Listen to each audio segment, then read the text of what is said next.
Okay, finals na tayo guys ng AP Bren at Team Fuego. Umabot ng late game to guys, sa sobrang ganda ng laro. Sila pa rin guys, sa AP Bren, si Lord JM, si Xnova, si Aqua, si Pangs at si Shizu. Sa Team Fuego, yung dalawang mid nila guys na hindi pa pwede ipakilala, si Angry Peds, Kari, si Real, Esme, si Nikolai, Leo. Last game na to guys, last game, win or lose, let's go! Finals! Gagi, nakabarats Matilda na naman yung AP Bren dito guys. Coach po ng AP Bren ang nag-drop niyan guys. At yung nag-drop naman ng Team Fuego, si Coach Aggressive. Shoutout po. Simulan na natin boss. Hindi napansin ni Pangs dito guys. Nasa red buff pala niya nagsimula yung Leo. Ayun lang, wala siyang red. Wala rin nag-vision. Ay, sa red ko pa nag-start, Tanay Dana! Ano yan? May rotation pa! Aray ko po! Aray ko po! Kaya nangyari, up na yung first turtle guys. Level 3 pa lang si Pangs. At level 4 na si Nikolai. So, ang unang pagong mapupunta sa Team Fuego. Sabay pupunta na naman sa red buff. Aray ko, wala na namang red. Aray ko po! Wala pa rin nagkaka-first bloodan guys ha. Magti 3 minutes na. Pero si Xnova rito, hindi niya napansin. Ang dami pala nun boss. At ayun, napunta ang first blood kay Nikolai guys. Di pa gumagana yung meta. Mukhang ngayon pa lang. Ayun na nga, sinasabi ko. Wala na, di na mabubuhay yung Eudora na yan guys. Walang ya. Dito pa nakalamang yung AP Bren guys oh.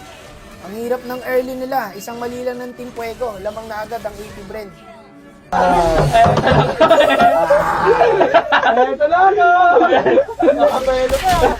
Abuelo na mga boss. Galit na AP Bren. Pero ito, pangalawang pagong. Ginawa ka na ng Team Fuego. Diba pare, itong Nikolai na to. Talaga sumasabay sa retriang kay Pangs guys. Shizu, mukhang delikado.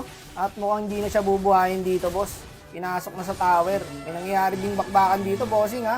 Angry Peds, pinagkaamot yung likod. Wala palang flicker yung Kari. Up na rin po ang pangatlong pagong at napunta sa AP Bren. Mukhang mag-invade yata sila. Isang mali lang ng Team Fuego guys, no? Napunta agad ang kalamangan sa AP Bren. Ito, ang ganda ng abang ng dalawa, oh. Ayun na, na-champuan nila yung Esme. Lusaw talaga yung boss. Lunox Obsi. Aqua dito, lumubog na guys ha. Mukhang delikado siya rito par. Nag-flicker out, nag-flicker din yung Eudora. Kaya nabigyan siya ron. Pangs, naiwan. Ngayon lang ako nakakita ng dinosaur na lumilipad boss ha. Eto, up na yung unang Lord. Hindi napansin nila Pangs to eh. Na naglo-Lord na ang Team Fuego dito guys eh. Hindi ko rin alam kung ba't hindi napansin ni Lord JM kasi nasa top siya oh. Nagulat nga si Pangs dyan, naglo-Lord na. Kagi naglo-lord, ano yun? Wala mo si Kari, go! Kari! Kari na slide ko! Tingin! Asuhin mo Adin, asuhin mo! Aba, asuhin mo! Gulo-gulo na to! Doyo naman nun! Mabilis din kasi yung pagkaka-burst ng Lord guys, kaya siguro hindi nila napansin. Eto, may binabalak ang Team Fuego dito. Conceal play, pipitasin nila si Lord JM. Pero wala na. It's a prank. Wala na! It's a prank! Hinahanap pa nga nila dyan nyo. Pero wala na, buy time sila ng AP Bren pre. At dito napunta ang pangalawang Lord sa AP Bren. Maganda pwestuhan ng Beleric guys ha, mukhang iikot to. Pipitasin yung Obsi. Pero naharangan ng Freya, kaya yung Freya yung napahamak par. Ang gandang lipad din ni Xnova tsaka ni Aqua dun oh. Napitas nila yung Kari pero mapipitas din ng Obsi. Nagkakatradean lang mga boss ha. Gumaganda. Fresh pa yata yung Lord eh. Hindi pa yata na-detect yan eh. Ayan, nakit pa ng buhay oh. Nova, Pangs, pumasok. Ang kunat ng barats mo, Pangs. Walang reverse guys, wala yung Kari. Wala, lilipad lang yan guys eh. Ang ganda sana ng abang ni Aqua dito guys. Nauntog na sa bato. Kaya nangyari, naipit siya. Ayun, lumubog na. Patay ang loko. Sayang, kung hindi nauntog sa bato, versa na yung ano doon, yung Leo. Okay, mukhang out lang muna to. Magandang bakbakan nga ako guys, umabot ng late game. Ito, nagkakagulo na boss, wala na, di ko na alam nangyayari. Pero nakaka-prehet yung Kari guys ha. Ayun lang, walang umaabot sa Kari boss. Bagsak si Pangs at si Xnova doon. Okay, item check muna tayo guys. Post nyo na lang kung may item kayo na gustong malaman sa mga hirong ginagamit nyo. Wala si Pangs, kaya sinamantala na ng Team Fuego ang pagkuha sa pangatlong Lord. Medyo mahirap-hirap na i-dep to boss ha, pangatlong Lord na to. Tignan natin kung paano i-dep ng AP Bren to guys. Kung i-diretso na ng Team Fuego to eh. Pero maganda pinakita ni Lord Jane dito ya. Tinangkin niya yung 5 para ma-dep yung Lord. Ayan, kung maiisip mo, maganda yung ginawa niya doon. Good trade yun. Para hindi sila mahirapan sa Lord. Ewan ko kung yun yung nasa plano ha, pero maganda yung guys, yung naisip ni Lord JN kung yun man.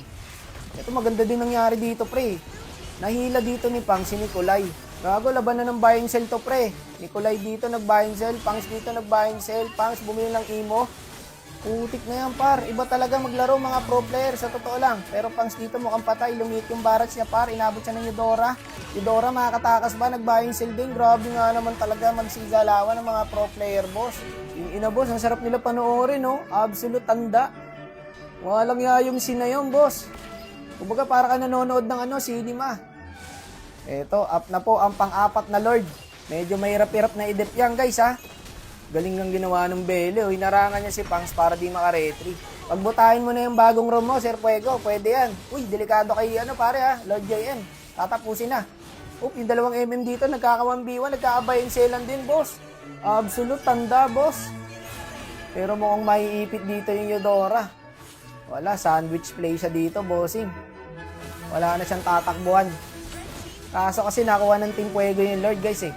Paganda ng paganda ang mga nangyayari, bossing. Nagkakalamangan lang, guys ha. Hindi mo alam kung sino mananalo eh. Kasi nagkakapalitan na lamang dito eh. Ayun na, lumalin yung Bele, boss. -3 po ang Team Fuego pero mabubuhay yung carry. Galing din ng Esme, talagang inarangan niya. Sabay nag-buy sell ng imo guys. Pero si Lord JM dito lumalak tower na par. Tapos sa bato, ewan ko. Ayan na, yung carry pare. Binabakbak na si Lord JM dito. Ang sakit na ng carry guys. Walang minions boss ha. Kaya baba ang AP Brand dito. Naiwan pa nga si Aqua. Ayun lang. Pop na yung Lord. Nadalawahan yung AP Brand. Pero napitas naman ni Pangs guys yung Esme. Kaya nangyari dito, -2 po ang AP Brand. Tapos hindi pa sila pinapalapit ng Bele dito. Ang galing ng Bele talaga, ya.